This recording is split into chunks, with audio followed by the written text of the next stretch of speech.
Welcome to Short Story Theater. This is Melinda Maines speaking for our producer and director Bill Russo. Today's installment is from the Special Features Department. We bring you now News of the Past. News of the past.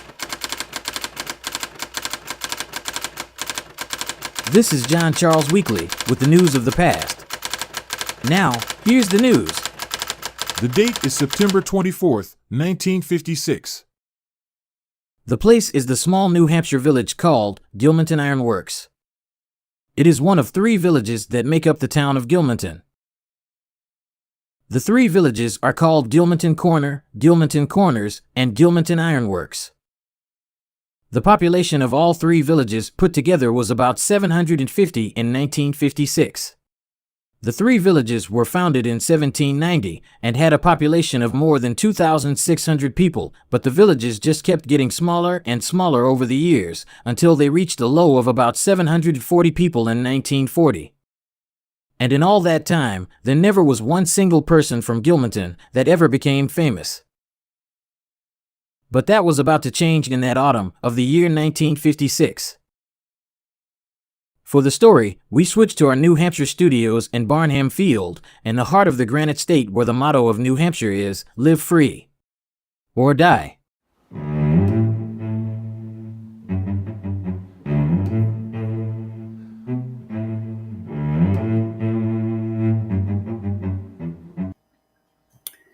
Well, howdy folks. I'm in a studio not far from Gilmanton Iron Works. That's where today's news of the past is coming from. John Charles Weekly told ya that there never was a famous person from Gilmanton Iron Works. Well, that all changed in the fall of 1956, don't you know? But first, let's back up to the fall of 1924 in the little mill town of Manchester. A little girl named Marie was born into poverty in a broken home. The father had run off and the mother struggled to keep food on the table, don't you know, and a roof over the little kid's head. But like Topsy, that kid grew up and did pretty well in the Manchester High School. Well, quickly after graduation from school, she married a man named George, who did not have 2 pennies to rub together. And they lived in squalor and poverty for a long, long time. But George had ambition, don't you know? And somehow he managed to start studying at college while supporting Marie and the baby.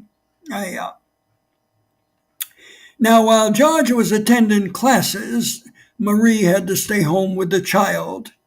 But she took an interest in George's schoolwork, and she even began doing a little writing on her own.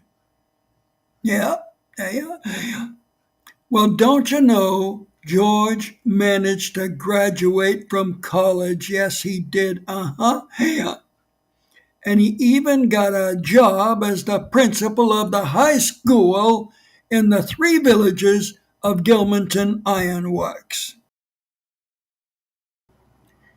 Now, like I said, the population of the town was only 750. So it was a small school, and the job didn't pay much. So while staying home and being a regular housewife with a young kid, Marie began working on a novel, a book. Now, as I said, she was living in a town with 3 villages, and all put together they didn't even have 800 folks in Gilmanton Iron Works. And Marie only knew a few people. the close by neighbors, some of the tradespeople, and that's about it. But she did like to listen to gossip. Yep. And in a small town, there's plenty of gossip, and she heard some pretty wild stories from folks. And on top of that, she had a good imagination. So, over the next 3 years, she wrote a long book about the sneaky going-ons of folks in a small New England town. Now, about 30 years old at the time, she began showing that book to people who could help her get it published. Don't you know? A big publisher liked it, but rejected it because it was too steamy. Don't you know? It was lurid. Well, by then, she had found herself an agent who thought the book might go over pretty good. So he kept pushing and finally found a lady who owned a small publishing house who liked the book and got it printed. That was in the fall of 1956 when Marie was 32 years old. Well, sir, that day a book got published and sold 60,000 copies. 60,000 copies, and that was just in the first 10 days that it was on the bookshelves, don't you know? That book went on the New York Times bestseller list, and it stayed on it for over a year, and it was on the top of the list for a long time.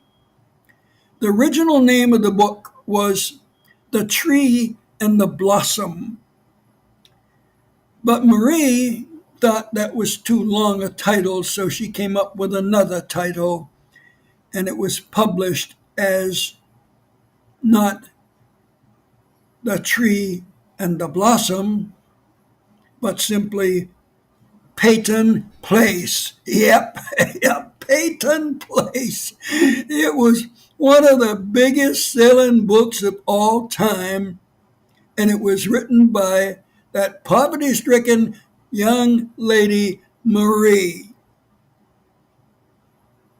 Oh, well, when she published the book, don't you know, she used her middle name, Grace, and the last name of one of her 3 husbands, Metalius.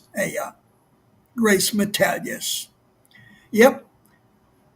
The infamous bestseller Peyton Place was written by a small town housewife from Gilmanton Iron Works named Marie Grace Metalius. Now, you might think that this 32-year-old woman was on top of the world.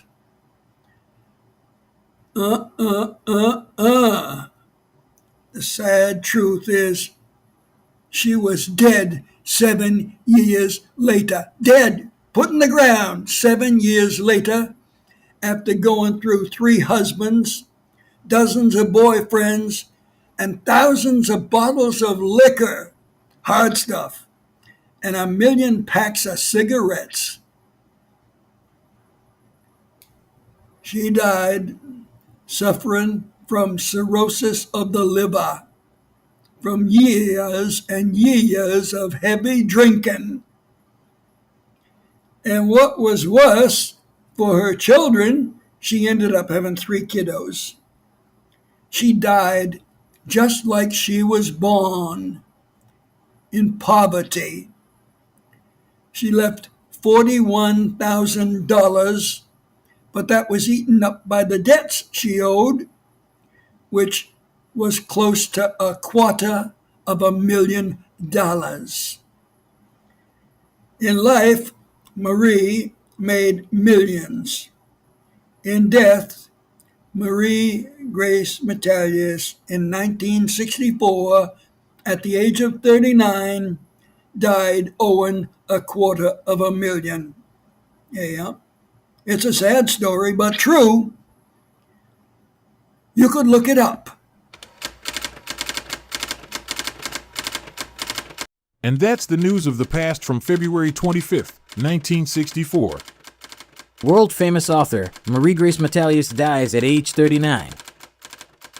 Shortly before she passed, she had these words to say. If I could do it over again, it would be easier to be poor.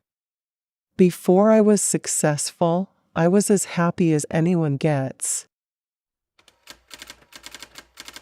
And that is the news from the past on Bill Russo's Short Story Theater.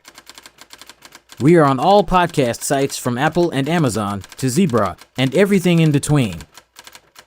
Many of our stories are also available on our YouTube channel.